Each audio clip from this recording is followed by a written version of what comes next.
you were talking. Oh, you're jerking around? I'm not jerking around. I'm just sitting.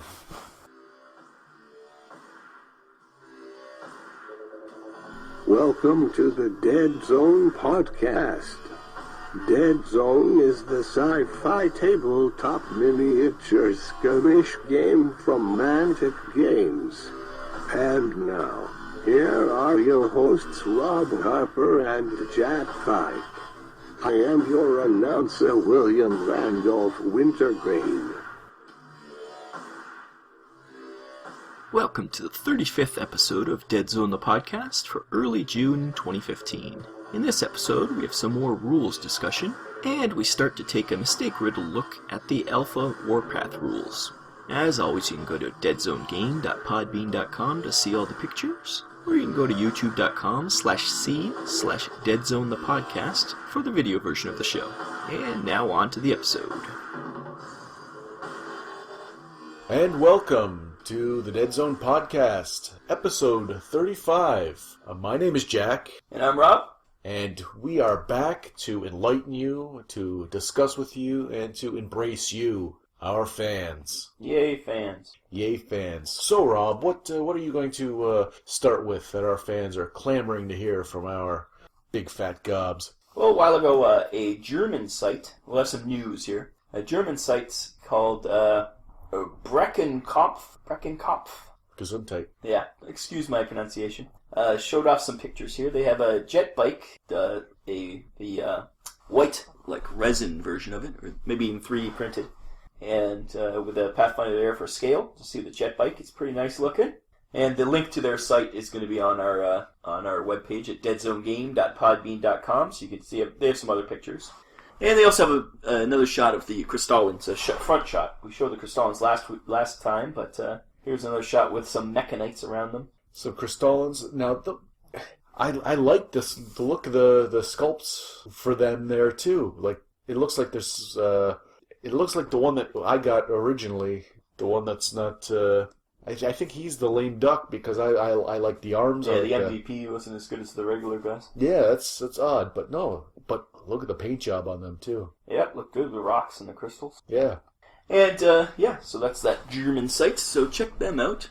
And also at Beasts of War, they released a few weeks ago. They released the Alpha Rules for Backstagers, and soon, if not already, the rules will be for everyone. And they also showed off the concept of the Enforcer dropship.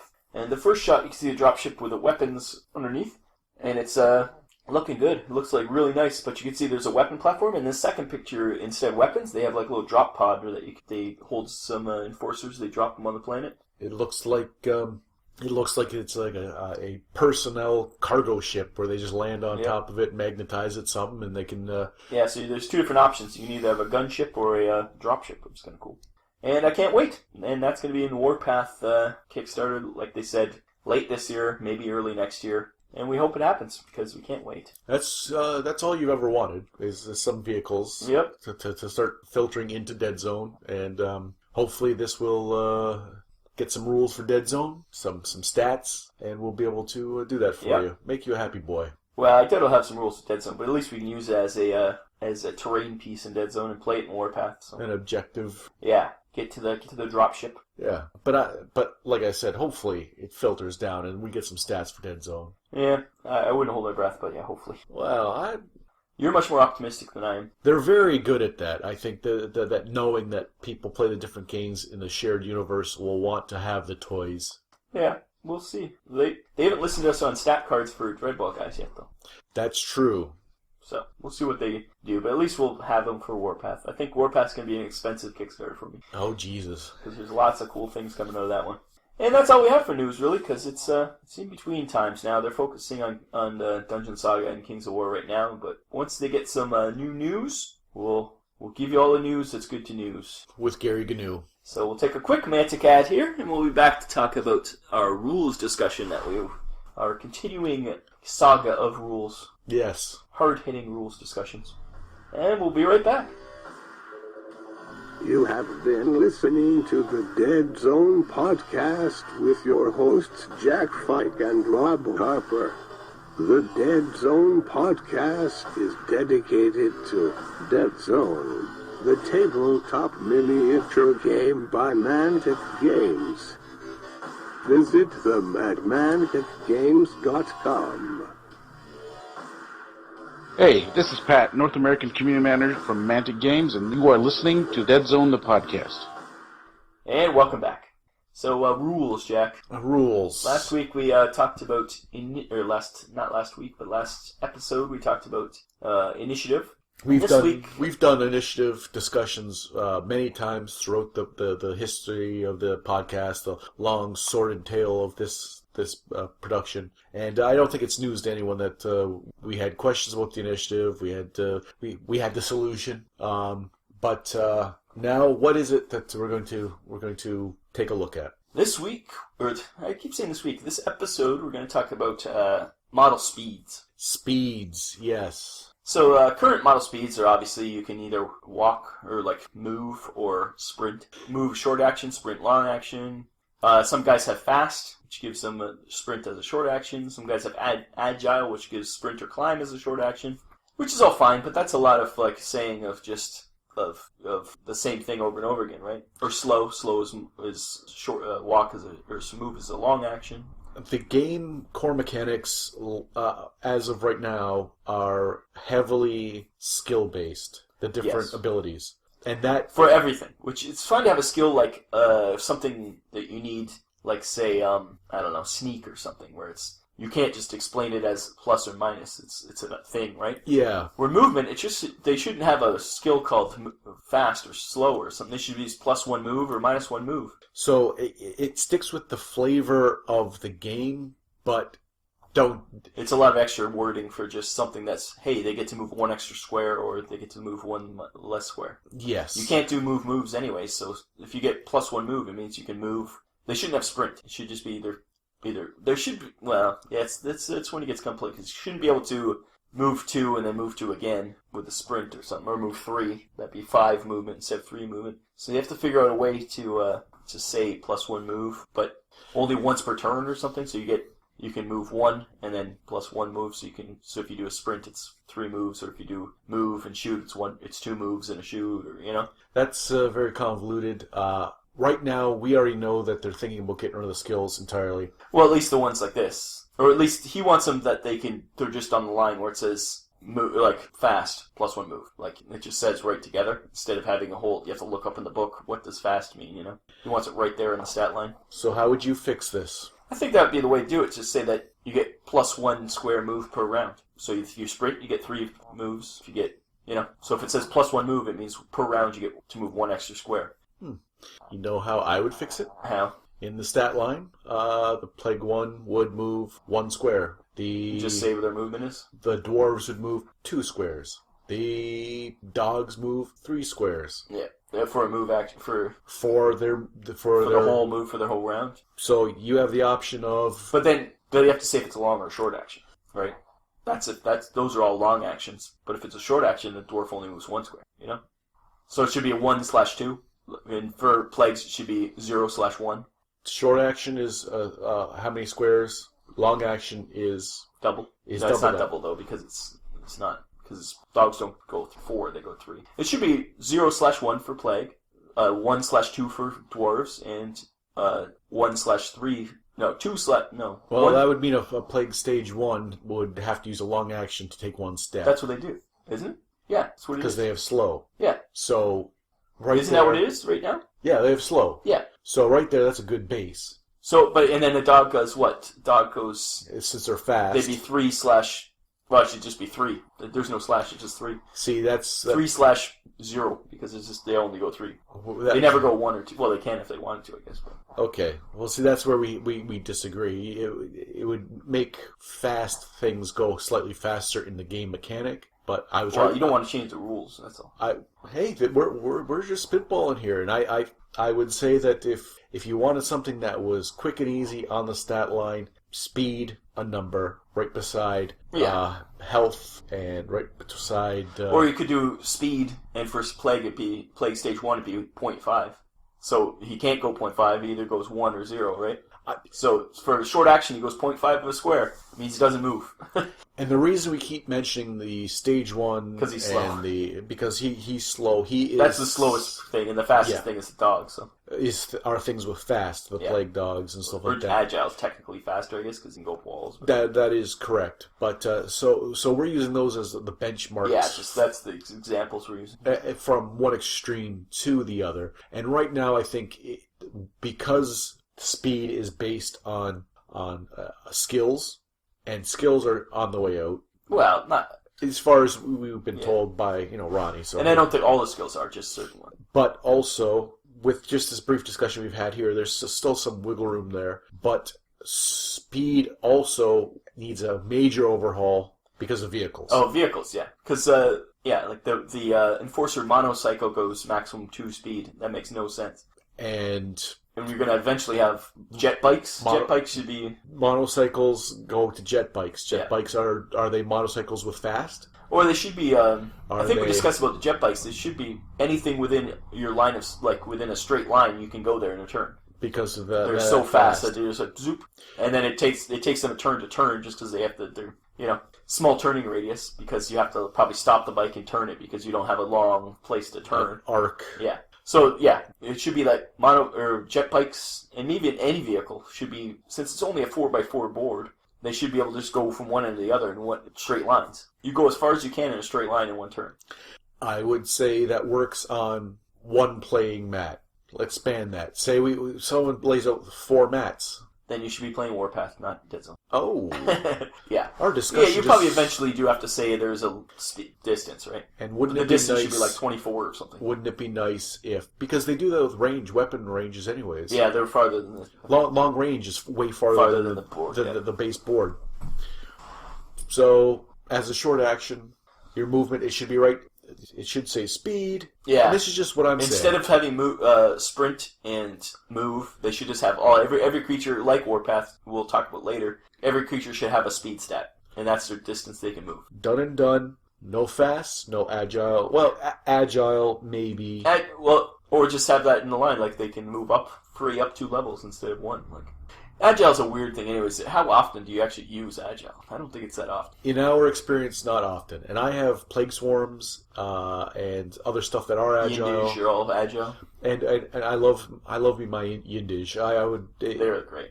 For the reps, they're the best. For the way I like to play. I like to monkey slap some enforcers. But, so, as a rules change, there's definitely a deficit here. We're not just nitpicking this. The speed does... Well, not to mention... Well, the whole thing... With vehicles coming, it's going to need to be addressed. Yeah. And also, we think the Plague Stage 1 is just too slow at the best of times. Maybe increase speed for everyone, and just so make it him so he's just... Yeah. So, like, it's like Enforcers move 3, or 3, Dogs move 4. No, just increase the range a little bit so that Plague Stage 1s can move 2 instead of 1. My only concern with the Plague Stage 1 isn't that it doesn't move fast. I understand why it doesn't, and I kind of enjoy that. My problem comes with the needing to put fast and agile and sprint, and we call it move at times. Like, yeah, the sprint is just move, but you're not allowed to do 2 things at the same time. See, it's those kind of complications there. Then add in the upcoming vehicles, add in all this other stuff. The speed for vehicles is really going to be a glaring error if they only move 2. Striders, I can see that they're like a stage 1. They're a little bit more...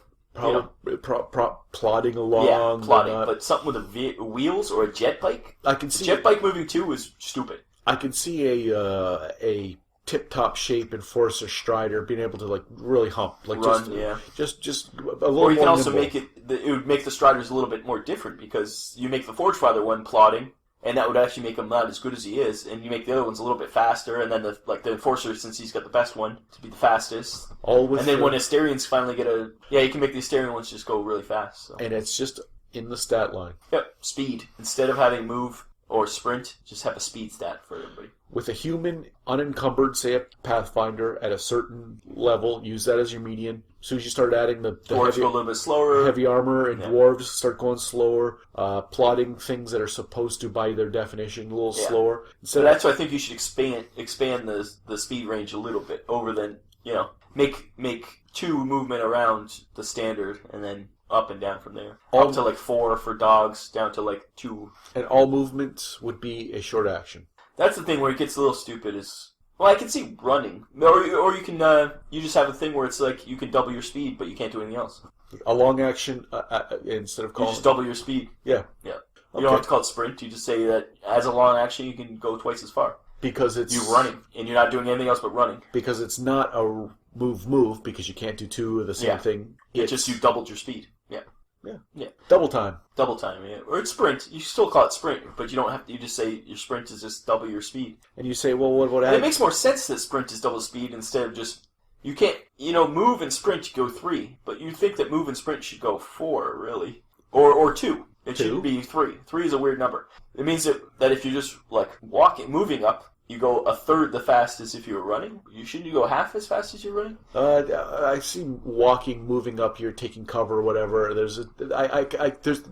is some mechanical things I can see, but so I think we're agreed. Though I had to do a little. I like the speed stat. Yeah. I had to do a little convincing, a little talking, a little. But are you on board with me? Well, at first I was trying to keep the rules the same, where everybody moves what they move now. But I agree that things should change movement. So you're right. There should be a speed stat instead of this stat. It closes and off. That Ronnie was saying he would rather have stat lines. So it closes off the board becomes much smaller the faster you move. I understand that there's that creep that we would be adding to it, but it also allows... Yeah, we'd have to test it because it may make the plague too powerful, because they can get up on you really quick then, right?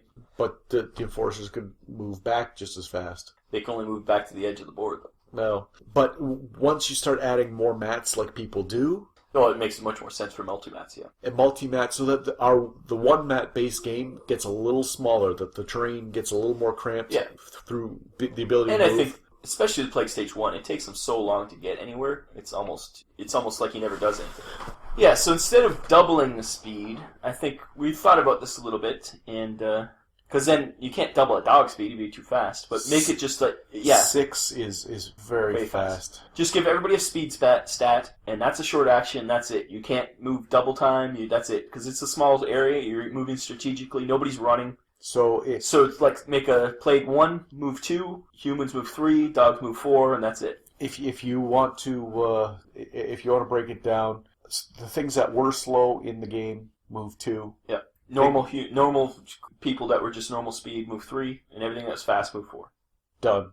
And there's no move. There's no move. There wasn't any move before. That's why they had to create sprint. Sprint was a inelegant solution to a problem that created. So your move is a short action, and then you can move and shoot. And dogs are going to move 3 or 4, and then they'll move. But they'll move, combat. and that's it. They'll stop.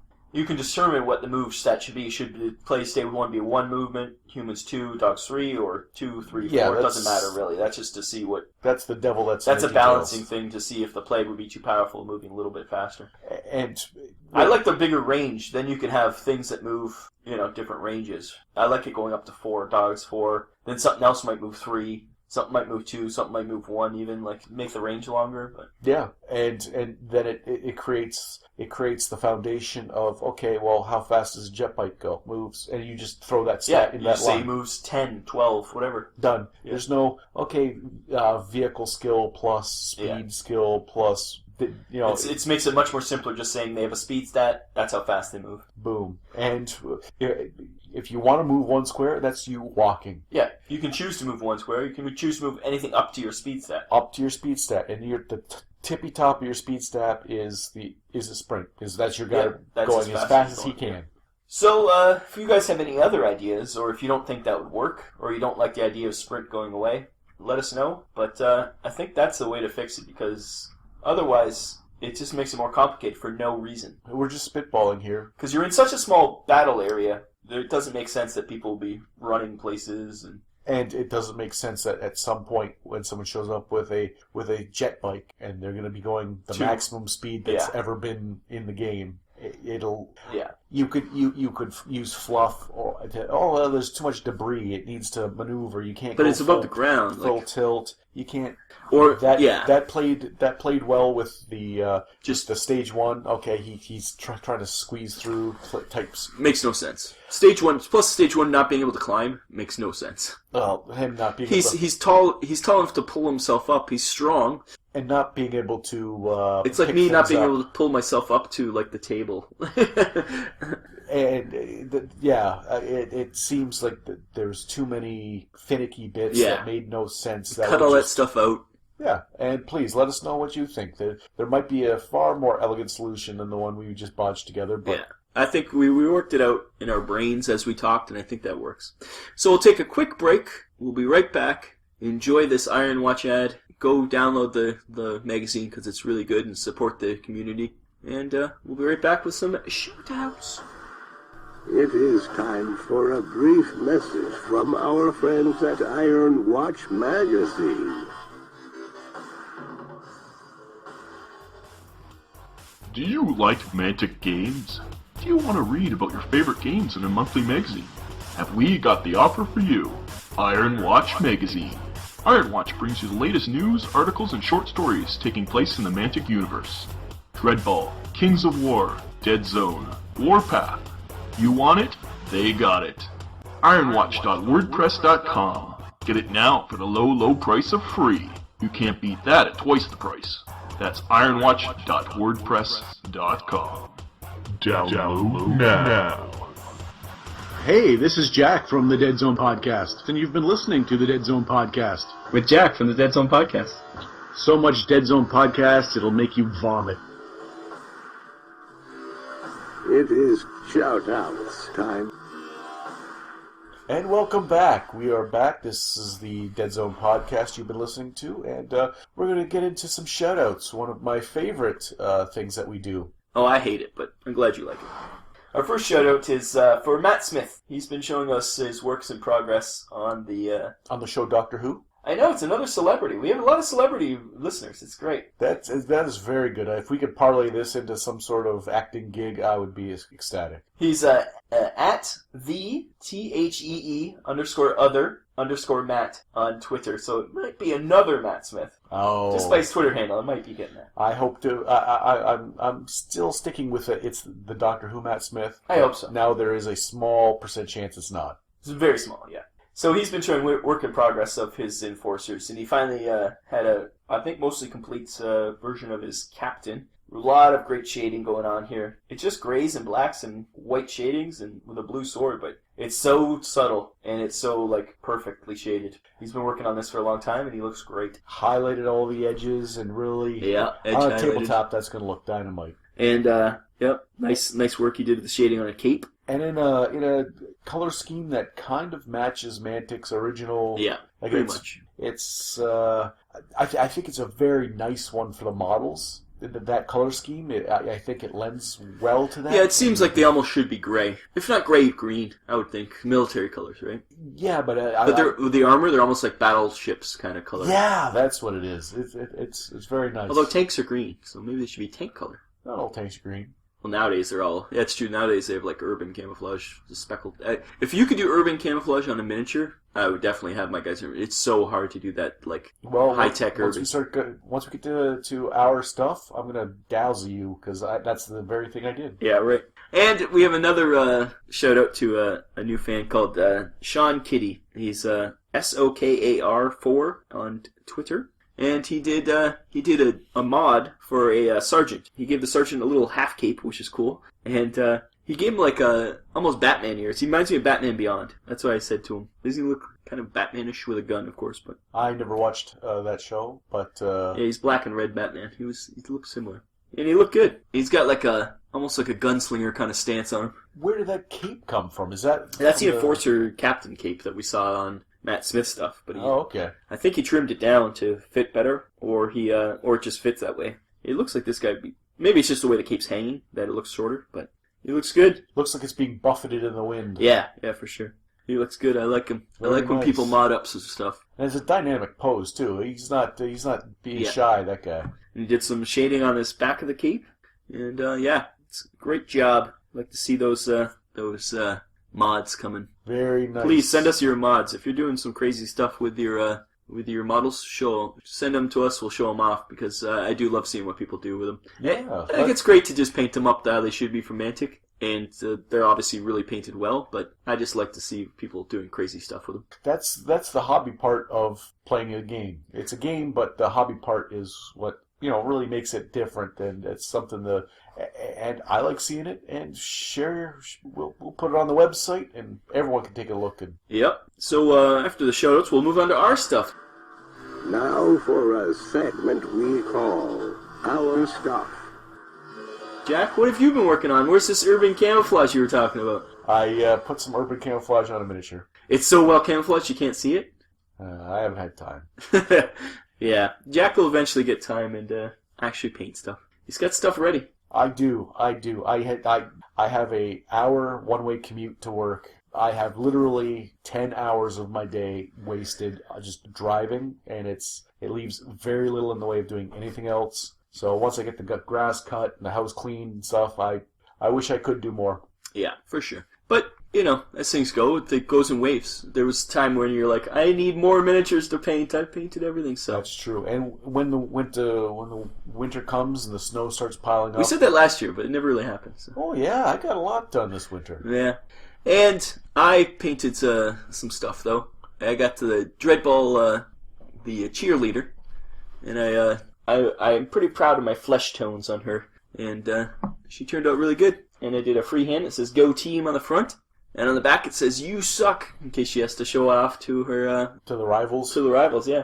And I'm really proud of the flesh tones. I worked hard to see in the picture we're looking at on the screen, but I think the picture you can see on the site, you can see the flesh tones. And it's hard to do. The flesh. Yep. To get that color right is hard to do. Yeah, I know the paints, it'll say Caucasian. Yeah, they're not right. It'll say, tanned, and it'll say, whatever. You have to combine them all to make a right flesh color. And it just seems like one's too pink. Yeah. One's too brown. Peachy or brown. Yeah, it's really tough. I do find them a lot of her peachy color. Oh. Peachy keen. But yeah, I did her. And I also did, his name is Grack. He's an MVP for Dreadball, and all the blue on him I did with my new airbrush. I finally started working on him, and I just did some highlighting on him. Look at him. That's a nice looking... you did a fantastic job. His face turned out really well. I'm really proud of his face in this guy. And then, I think he turned out good. Hard washing on him. And an interesting color choices to again, for just taking a palette and working with it, like what you want to do. His green skin, the blue armor, it all did works. Some red highlights on him, and then all his spikes are all silver, but then I put some armor wash on them, so they have a little bit of sparkle to all the spikes on them. See, he's covered in spikes. Good old Grack. Very nice. And I also did another MVP. I don't remember her name, and I tried to make her leather of her jacket pop a bit. She turned out right. Is that a Jedwan? I don't know if it's a Z, or you mean a Yindish? She's got a bit of a monkey face. Oh, maybe, but no tail. Yeah, so I don't know what she is. I don't know if she's a totally different new race, but... And I also did a striker. A keeper for the Void Sirens. She's kind of purpley and bluish. And I did one of the Zor. And him I just did... I really like the way his armor turned out. I think I would like the Asterians. If I had time to paint all the Asterians, I'd like to. It did like white with a sepia kind of wash on it, and it turned out kind of cool. It looks like bony. He looks like chitness, Yeah. bony armor, like almost like not undead, because you can tell that's his outside. Yeah. That's not a skeleton. It's not a skeleton, but just a. Yeah, I think it turned out pretty good. I like him. A lot of heavy washing on him too. I'm really enjoying the secret weapon washes. They seem to be working well. I'm telling you, it's just a game changer. They help a lot. And with my Grack guy, I washed him with a poly shade, one of those like the ones you buy in a can for like doing woodwork. But I had to thin it down a lot. But I thinned it down so much that's why it got nice lines in his armor, because it thinned down and sat right in all his little lines. So it turned out really well. That's what it's there for. That's precisely what you're trying to get. So that's our stuff. Well, my stuff, because Jack refuses to do things. I did digital camouflage on a miniature. I said it and I stand by it. When I see it, I will believe it. Oh, okay. So we'll take a quick quick ad here, and we'll come back and we'll talk about Warpath, because the alpha's out, and we've read most of it, and we'll discuss it a bit. It is time for a brief message from our friends at Warmore Radio.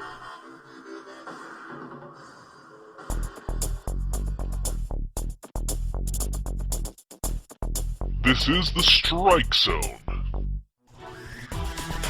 Yo, Dreadball fans, the Strike Zone podcast is all about entertaining, educating, and informing you about everything Dreadball. We record twice a month and are an hour long and are child-friendly. You can look us up on iTunes with the keywords Dreadball and Strike Zone, or on our main website, www.warmoreradio.com. Enter the Strike Zone.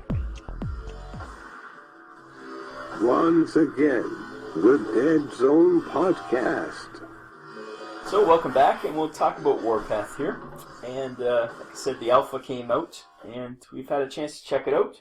And we haven't had a chance to play yet, but we've read all the rules. And we'll go over a few things about their design goals and discuss it. And we'll probably take 2 episodes to go over all of Warpath here. And we'd like to, if you've gotten a chance to look at it, please let us know what you think about it. And we'll start with their design goals. They said that they want it to be playable in 30 to 120 minutes. That's pretty good. With 30 to 150 miniatures per side on a 6x4 board. That's a lot of miniatures.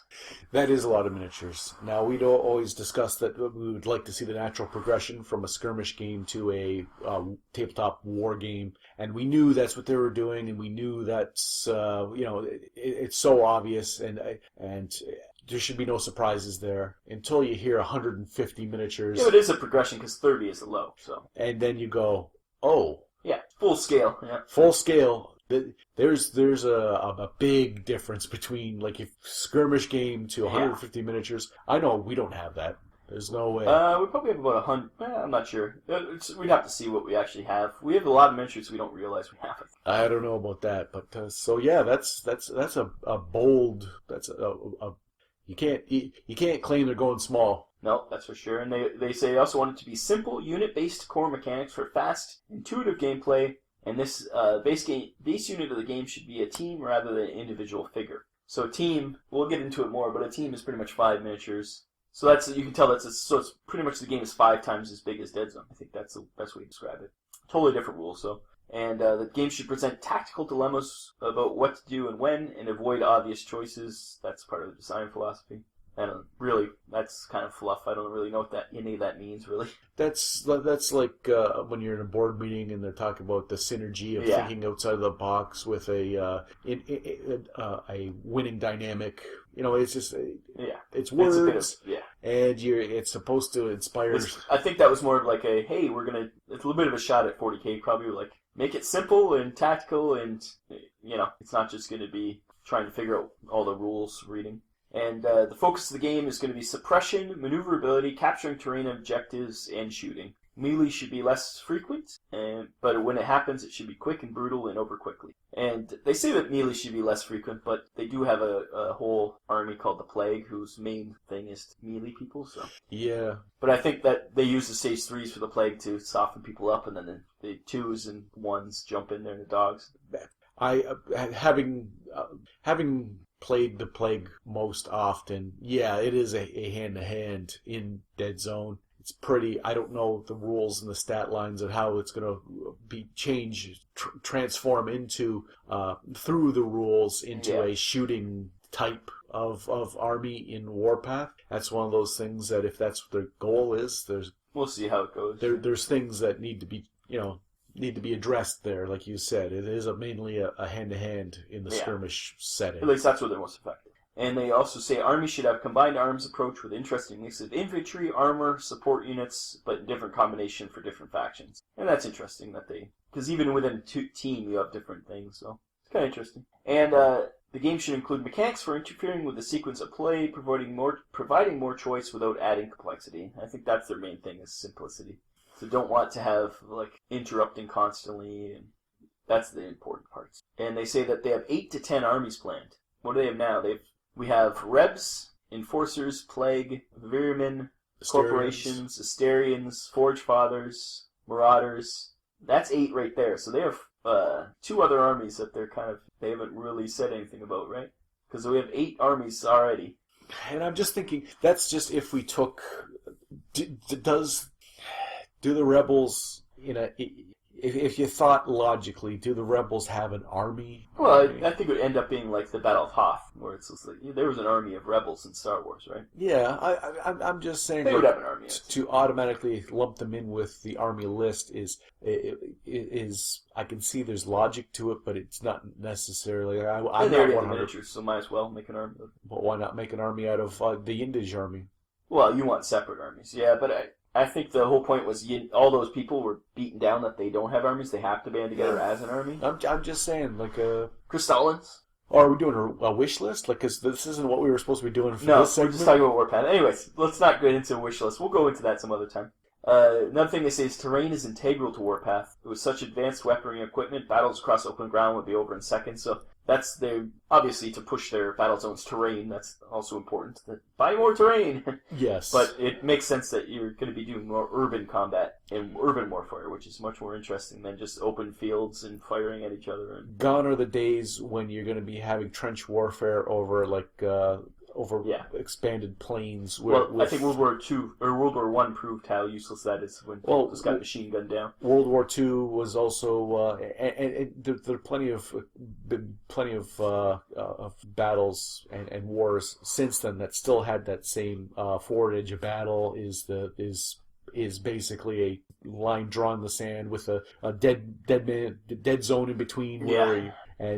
But today it's fighting in built up areas. It's changed. Yeah, for sure. And do you think that on most advanced civilization worlds, it's going to be mostly built up areas? You might have jungles. You can fight in jungles and stuff, but you're never going to fight in an open plain. It's not Napoleonics. You're not, Exactly. At some point, they probably will have rules for, thick jungle combat or some other such Ewok village type such. But right now, they have the dead zone terrain, the battle zone. Yeah, battle zone terrain.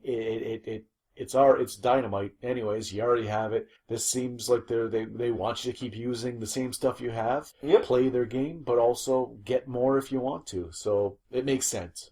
Yep, for sure. And in this game, the forces, like we have factions in Dead Zone, the forces are broken into units, which are then broken into teams. So each faction have a certain amount of units, no matter how big a game you're playing, and each unit has usually they say 1 to 5 teams inside that unit. So a unit could be as big as each team. A team is usually, there's all different. It matters how big a team is. There's infantry teams, which are 5 models. Large infantry are 2 models, and massive infantry are 1 model. So a usual enforcer team would be 5 models. The Pathfinders are going to be, not Pathfinders, the Peacekeepers are going to be 2 models, I think. And the massive infantry would be a stage 1. And then there's vehicles, of course, on top of that. I think work outside of the unit. They're kind of more for support. Armor. At the beginning, they said that the 3 types would be armor, infantry, support. So armor is tanks? Yes. Yeah. And, yes. You threw me off. I apologize. You're just armor. What? What armor? I'm injecting facts into a... Yes. And, it does seem like they're building it as force composition, almost like real military. Yes. People are complaining about the idea of units and stuff, but... Once we get to movement and how that works, we have seen... Yeah. There's a fly in the ointment that at first we were like, no, but now, without getting into detail, we'll get to it. There's some questions. A main thing with this is that there's something called in each team there's a model that's the leader. He's called the hub, and so the hub is very important. Every person in that team has to stay within 2 inches of their hub, which makes it's kind of like skirmishing. And then, but another thing is that this is a thing that's in the rules that doesn't quite make sense. We're discussing is that all hubs must be within 4 inches of each other in the same unit. Editor's note. Yeah, I actually put an editor's note in here. We are wrong. All the things we're about to say is wrong. We are totally wrong. It's not all hubs have to be within 4 inches of each hub in a unit. It is actually a hub has to be within 4 inches of another hub in the same unit. So you can do long lines of hubs, things like that. We found this out after we recorded. I've left the whole discussion in why this is good in, and how we are arguing how the other way is bad. Well, just for interest's sake, but don't write us. We know we're wrong. Thank you. Now back to the show. But that would end up, like we were saying, making pinwheels of people instead of... They should be 4 inches of another team, not another hub. I could see each team has to have at least one guy within 4 inches of a guy from the other another team. team in the same unit. That would allow for a lot of spread outness. Yeah. You could go, if they wanted to compact it a little more, they could say each hub has to be in contact with a guy from another team. Yeah. Editor's note, part 2. See, Jack noodled it out. But hub to hub is way too close. But now to compact it even more, hub to hub means all the hubs will be huddled together with branches out like the so you couldn't do skirmish lines. You couldn't maneuver through choke points or anything like that. Yeah, because it doesn't. I think that's a mistake in the rules, and I'm sure that'll get fixed. That's either a error in the wording. Yeah. Editor's note, part 3. Or it could be Rob just can't read. I do defend myself. It doesn't really say another hub, but yeah, if I had just read more closely, I would have figured it out. I'm an idiot.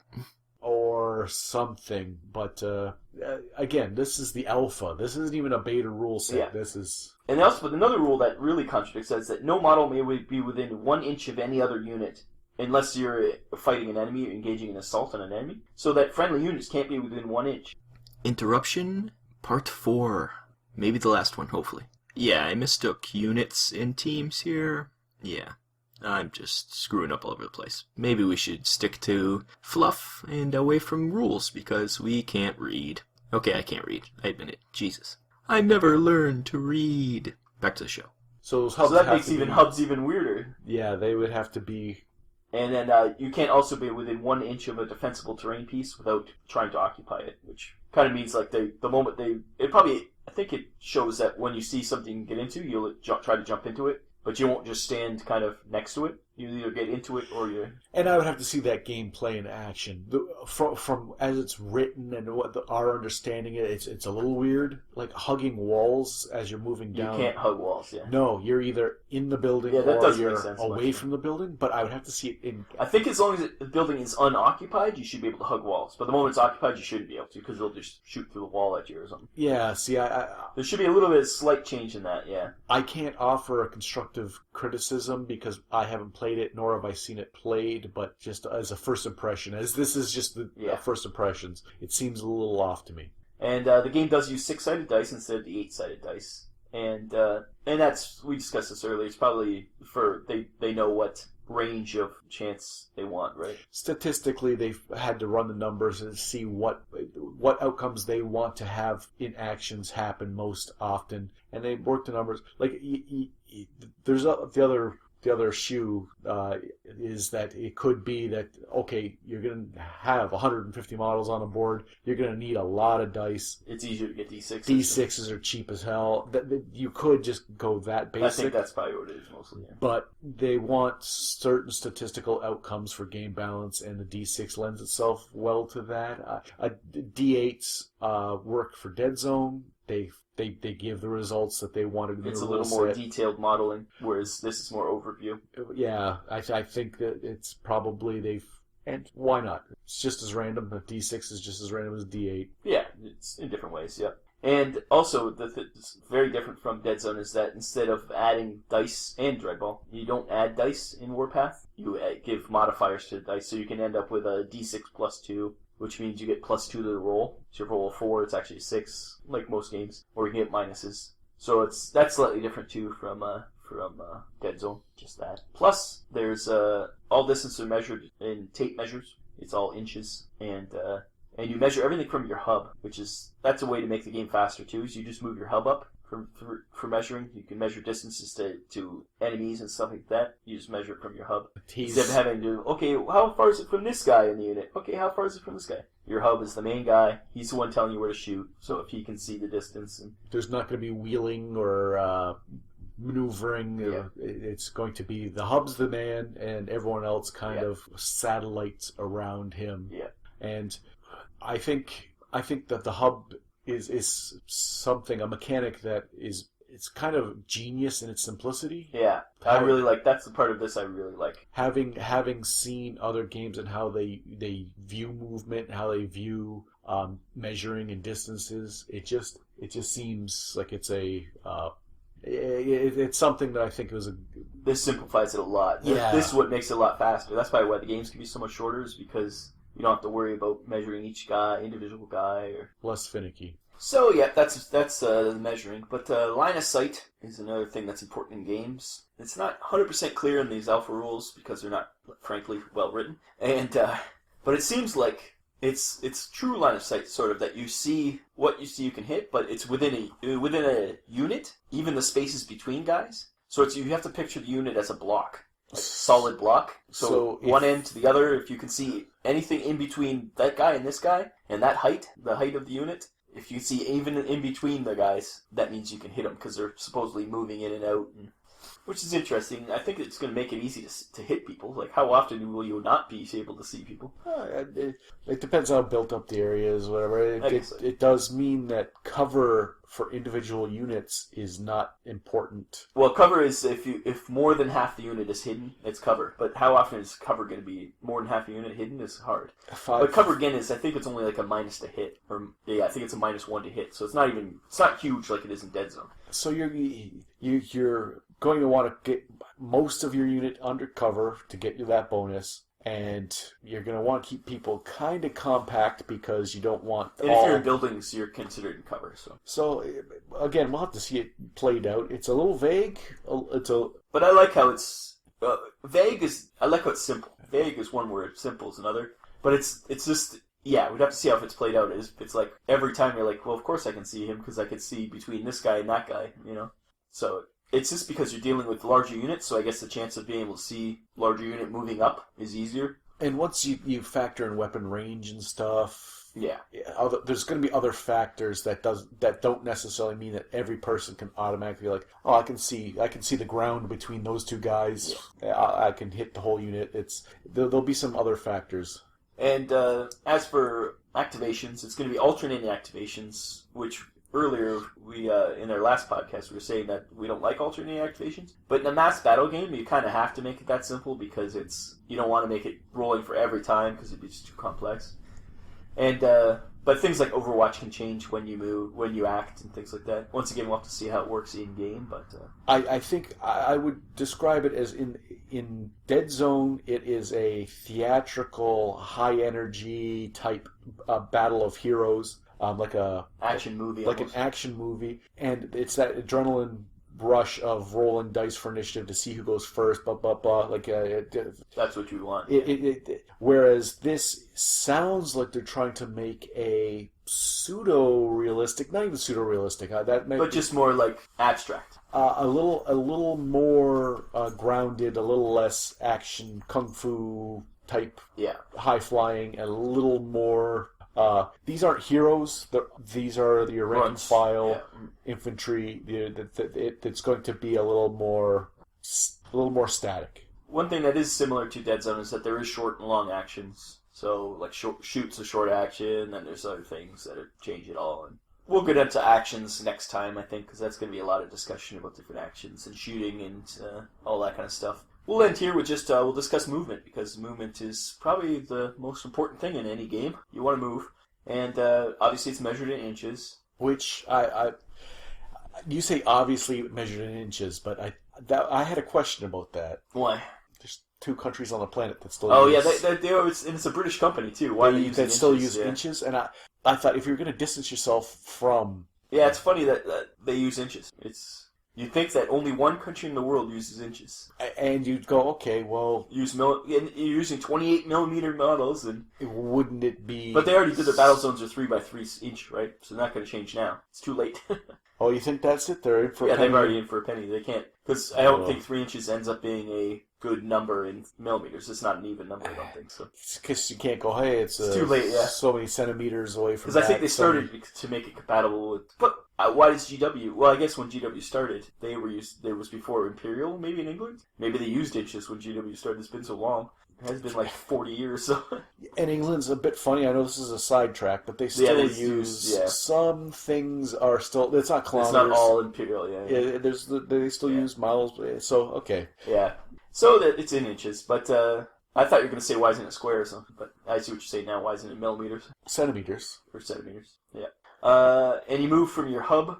You move your hub guy up, whatever his movement is. and then you just move your other team at 2 inches around him. So that's why it's quick movement, because you can just move your hub and move it doesn't matter where anybody else is as long as they're within 2 inches of the hub.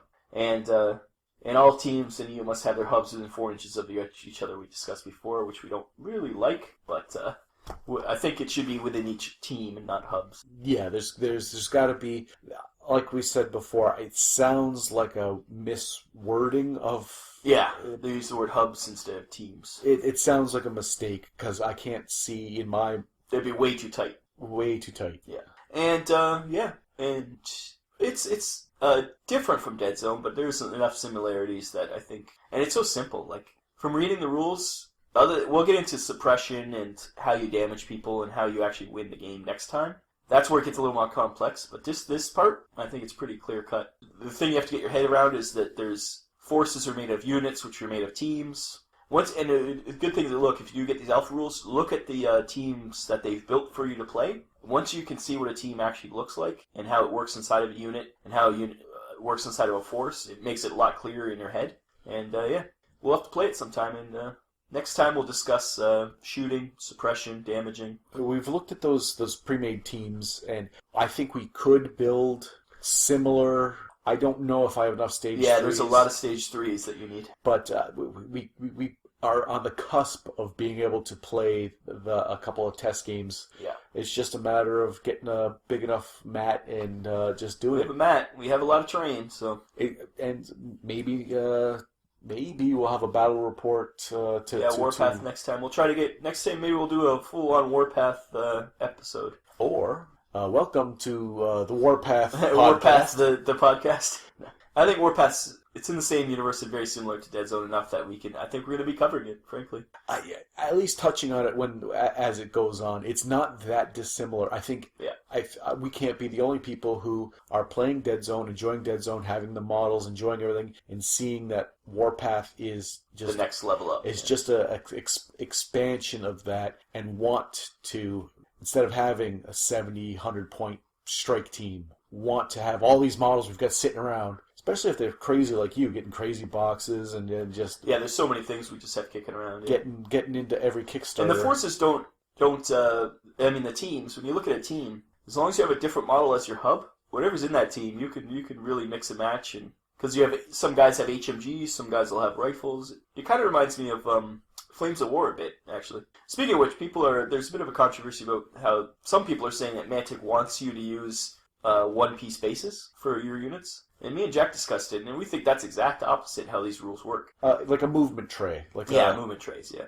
But it's to get in between buildings and stuff, you don't want them on a movement tray. You would be stuck places. You wouldn't be able to go places. Yeah. Whereas you could reconfigure your units to be straight lines to get through places, or...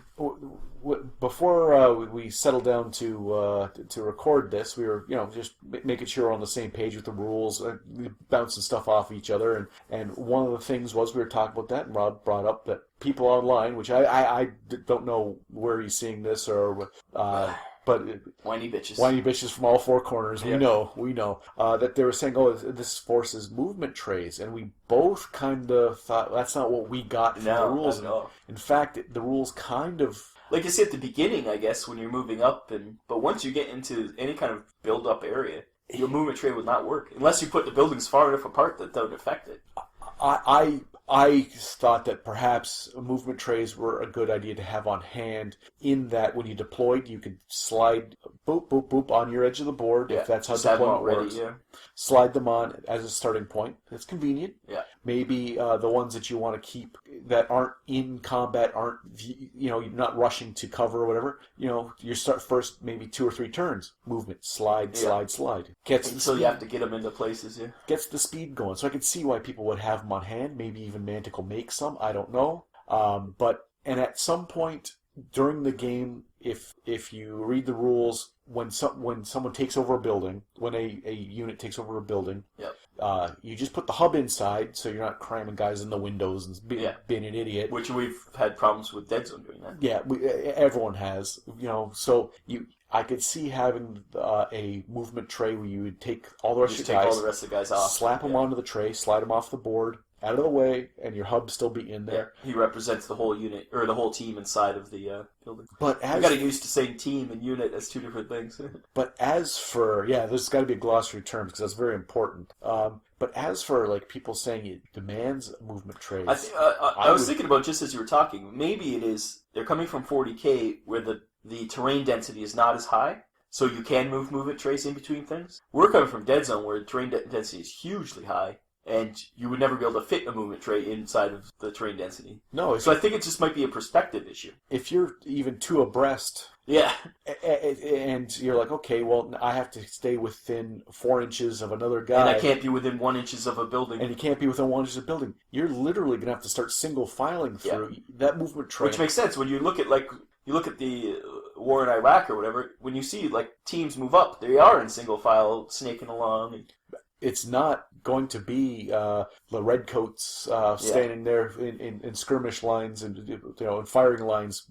It's not going to be that. And I think if someone says, maybe I'm not seeing it, but to say it's forcing you to use movement trays, I don't see that at all. I see the exact opposite. Yeah, and again, we haven't played, but just my interpretation. So, from what we've talked about, let's talk about a few things we have issues with, just that we can go on record. We don't think that hubs should be within a unit, should be within 4 inches of each other. That seems way too close. Way too close. I think that's just the hub should be within 4 inches of maybe another unit, another team in the unit, or teams should be within 4 inches of each other, but not the hubs. Another thing was that unoccupied buildings, you should be able to hug yourself up against an unoccupied building without entering it, because it says right now you can't be within an inch of any building that you can occupy. Doesn't make much sense. No, I can understand if it's occupied by an enemy force, you're not up against their wall. You have to stay, because then you're assaulting, right? Right. But if it's empty, you should be able to stick, and you don't want to go inside, you should be able to stick up against the wall.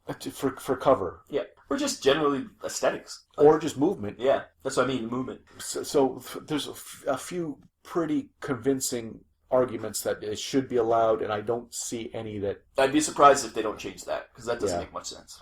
But this is low-hanging fruit. Both the things we've mentioned so far are like, okay, without... The line of sights, I'm not crazy about the idea that you have to extrapolate a box that your unit sits in, and you have to say, okay, that's a cube that, like a three-dimensional thing you cannot see, but you have to pretend you could see it so that you can see. That's almost like...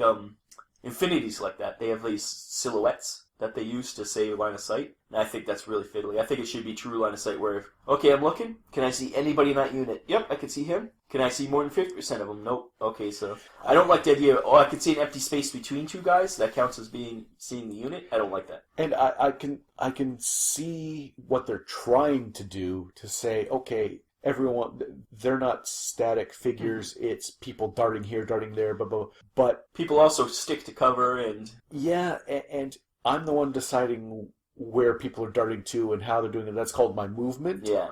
So to say I can see the space between and they're not guys, they're not like electrons in an atom. They're not constantly just moving around, filling up a space. Right. It's not a solid. We're not looking microscopically at a solid. They're just people, and people are going to stick to cover when they can. And I've put that guy there so you can't see him. I've put all my guys in those spots so you can't see them. To say then, but I can see between those two guys, that means I can shoot them. That makes no sense to me. Especially with the Plague. If that's true, the Plague are never going to be able to get to melee range. And that's their main thing for a lot of their force. I'm just thinking, just as each turn I've moved my guys, it seems to be taking away some of the tactics involved in movement. Although the way that the damage, we haven't gotten into the damage yet, but maybe they're doing this because you're not just shooting a guy, you're not shooting a guy, you're kind of suppressing them. So maybe even shooting past people counts as, oh god, we gotta, we're being suppressed, right? And as you're not actually damaging. You're getting a little farther than I thought. Yeah, so maybe that I'm rethinking why shooting empty space would count, but that kind of makes sense. And you're going past where I have my. We'll continue on this. That's maybe that line of sight isn't as bad as I think it is. So and if you've read the rules and you think of other things that you don't like, let us know and we'll discuss it and we'll try to get your point of views from here too. Yeah, and if you're like, hey, this is the Deadzone Podcast, why are you talking about Warpath? Yeah. Why don't you shut your pie holes? Then I guess we'll have to do that. Yeah, too. well, let us know and maybe we'll just if we do, every time we cover Warpath, maybe we'll put it in a specific section, and you can just skip past it. We'll have to think. I have a feeling most people who play Deadzone will be interested in Warpath, but maybe not. Especially Let us since, yeah, it looks like it's going to, at the end of this year, It's going to be a major Warpath. Yeah, Deadzone's going to be in a lull. And well, we're getting Infestation at the beginning of next year, but... So at the end of this year, there's going to be a bit of a lull. It'll and be a big Warpath section. Yeah. If you just bear with that... And yeah, just let us know if you don't like it, and we'll ignore you. So I think that wraps up another episode, Jack. Another fine episode of the Deadzone Podcast. And we never say it, but do email us at deadzonepodcast@gmail.com. I think we say it, Wintergreen says it at the end, but please, we like your feedback. Send us Twitter messages or emails with your mods or your painted minis, and we like showing them off. Yeah, we like hearing from you, and even if you don't make it to the shoutouts, there are fan interactions that just don't make it to the shoutouts. We always respond. But you'll always get the top. And if I don't respond, it's probably because you're going to be on a shoutout, and I don't want to ruin what we're going to say to you. Yes. So expect that. And until next time, I've been Rob. And I'm Jack. And we'll see you on Deadzone the Podcast. The Deadzone Podcast. It's not called that. We're not going back there. That was season 1 jauntiness. Bye-bye. Thank you for listening to the Deadzone Podcast. I have been your announcer, William Randolph Wintergreen. Visit the website, deadzonegame.podbean.com. Email your hosts at deadzonepodcast@gmail.com. On Twitter, you can follow the show at Deadzone Podcast. The Deadzone Podcast is a production of Vinland Old Time Radio Productions.